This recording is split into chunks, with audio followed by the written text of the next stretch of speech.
Oh, you're on mute there. Always the case, isn't it? Yeah. How you Hey, doing? I'm good. How are you? Yeah, I'm really good. Yeah, really good. Happy it's Saturday and Yeah. no work today.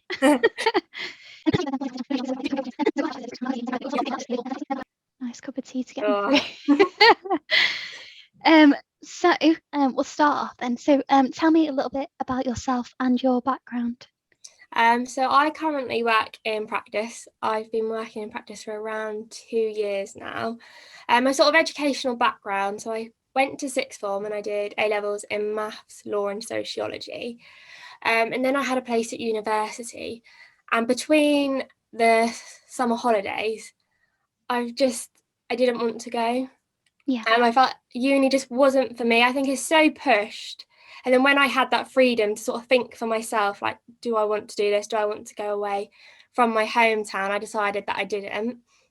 So I started looking for apprenticeships. And the first apprenticeship I applied for, luckily, I was successful and got the Oh wow. apprenticeship. So that's where I'm working now. That's a lot more successful than I was. I like myself. I didn't go to university, and it was pushed. It was, Yeah, I did my A levels, and it was like, okay, so what university are you going to? And I remember speaking to a few of them when they came in, but it was just, the thought of not getting a job at the end of it. I think that really yeah, scared me. So that was when I started looking for different options. But nobody at the college I went to even knew about AAT. It wasn't, a thing. yeah, Nobody really did that. It was a case of, oh, you only did apprenticeships if you were 16. There's no, you know, unless you did it that way, yeah. university's the way to go, sort of thing. So, um, and yeah, I just definitely didn't get the first job I applied to. I think I've been extremely lucky when I'm looking on sort of the forums. That's excellent. Um, okay, so then why did you choose the AAT then over the likes of ATT? So say the Association of Tat Technicians or like the likes of SEMA. So it was sort of my employer's decision for all the new trainees to do AAT. And I think the intention was for the AAT to be a stepping stone onto SEMA, ACCA, or whatever we decide to do after level 4 AAT. Okay. And I think it was primarily to help our technical knowledge. And since I've been doing AAT level 3 and 4, my technical knowledge has just excelled. And my employers can see that. And I'm asking a lot more questions now, which I probably wouldn't have done hadn't I studied. So, for example, say business tax. When you're reviewing the trial balance and you see a Yes. corporation tax, I don't know, debit or credit, to see, does that look reasonable? So, yeah. I think it's interesting because I think if you'd have gone into anything else that wasn't, say, similar to the AAT, a lot of the time you can't put what you're learning in the day to day into practice. But as soon as you start getting to level 3 after you've learned the fundamentals at level 2, all these questions start popping up when you're at work, like, hang on, well, why are you actually doing that? Or, oh, Yeah. wait a minute, that's why you've done it that way.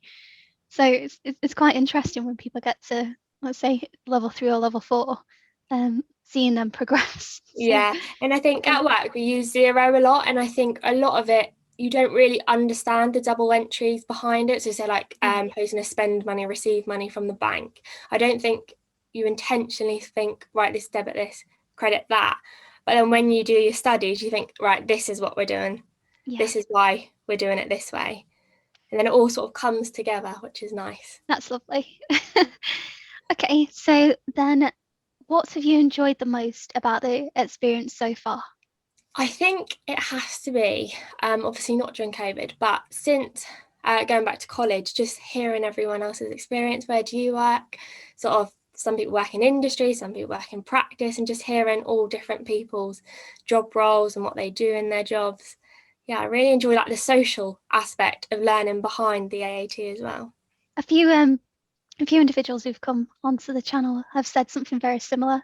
That is this community sort of aspect to the AAT where if anybody has a question or they're able to shed some more light on it, they're always really open and available to do that for you. And it's nice when you can give that back as Yeah, well at the end of the day. So because I go on great. your Facebook group chat a lot, um, and if I see a question like, oh, I know the answer to that, it feels so good to be like, oh, I think it's this, or this is what Yes. the answer is, and it's like, yes.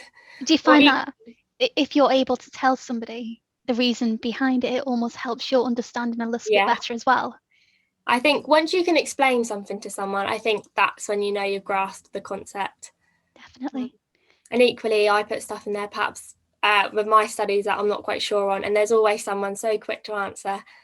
And some people even say, we'll have a video chat to talk through Yeah, it. It's absolutely lovely, that sort of help from other people. I think it's nice that even though I say that there's some individuals in specifically my group where they're not from the UK, they're elsewhere, and they'll still again hop on a call or they'll answer in a way that they think is, the answer. And Yeah, even if that's not quite right, like they've got the concept, but it's not really fit into it, then there's always somebody like even myself to come on and say, well, actually, this is the reason why, but well done, your thought process was 90% yeah, of the way nearly there. there. But if you just think of this other thing over here, then you'll get the And full like, oh, picture. yes. That's it. Well, that's great. Okay, so then are there any things that you would have done differently? And that could be, at level 2, 3, or 4, or in terms of, where you're trying to push your career to, anything like that. So I actually started at level 3, and my employer only required us to do 3 level 3 exams, which was ABBK, FAPR, and MMAC, and then we moved on to level 4. But I think the advice that I'd give myself is that AAT aren't looking for perfection, it's competence. Yeah, And I get myself so worked up, say that I'm getting 80%, and it's like, well, that's a pass, I'm yeah, competent. Um, exactly. so I definitely advise myself not to stress so much.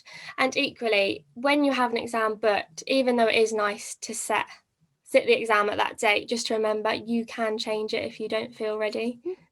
That's it. I Yeah. think everybody learns at different paces, and there might be, you might fly through AT level 3, and then there's something at level 4 that you just don't get, and you just can't see the picture. And that's okay to give yourself that additional bit of time because that's what it's all about. They don't want you to just pass exams, get to the end of level 4, and then really not know what's going on. You better I to just think take the time. a lot of the time, or at least when I began, I was sort of rote learning instead of sort of understanding the fundamental principles behind it. And it wasn't until my management account papers that I realised, right, this is why, you need to Yeah, know the background and why we do this and why we do that. that's Um, excellent. I think you're not the first person either to say. I've spoken to individuals who are FMAAT and who are ACCA and who've been doing this for 20 odd years. And the number one tip is always don't be so harsh on yourself because yeah, you think you need to know everything. You don't need to know everything. You just need to know where to look or who to speak to if you don't know, which is absolutely yeah, fine. And we can't possibly know everything because tax changes every year, there's updates to IFRS every other year. IS standards change. There might be a client you've never seen before or a different industry or something completely different that you think I am absolutely stumped. I don't know what to do yeah, with this. And that's absolutely fine. But it's just having the confidence to know who to speak to and really where to go. So definitely don't be too harsh on yourself. yeah.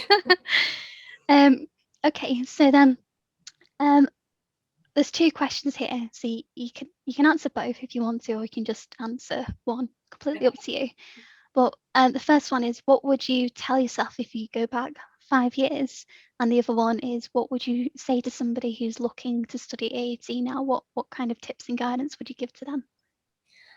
So the first part, if I could go back 5 years, I think I'd just tell myself you'll end up where you need to be or with what you want to do. I think when you leave high school, there's like such pressure, or even when you sit in your GCSEs of what job do you want to do? You need to pick Yeah, the GCSEs for this job. And it's like, I think accountancy is just so great because you don't have to do specific A level or specific GCSEs. You can sort of start on the AAT, or some people even start at ACCA, etc. I think, yeah, just tell myself that you'll be where you want to be. yeah, absolutely. I think as well, I'll give you a little bit of insight into my career and how that's gone. So when I started AAT, it was again very much like, okay, so you're going to finish AAT, and then for us and my employer, they pushed you onto the ACA because that was just the natural progression route. But even then, when I was studying ACA, I didn't know what I actually wanted to do. I didn't know, did I want to stay in pure finance? Did I want to be in commercial management accounting? Did I want to go into financial planning, or do I want to switch over to tax?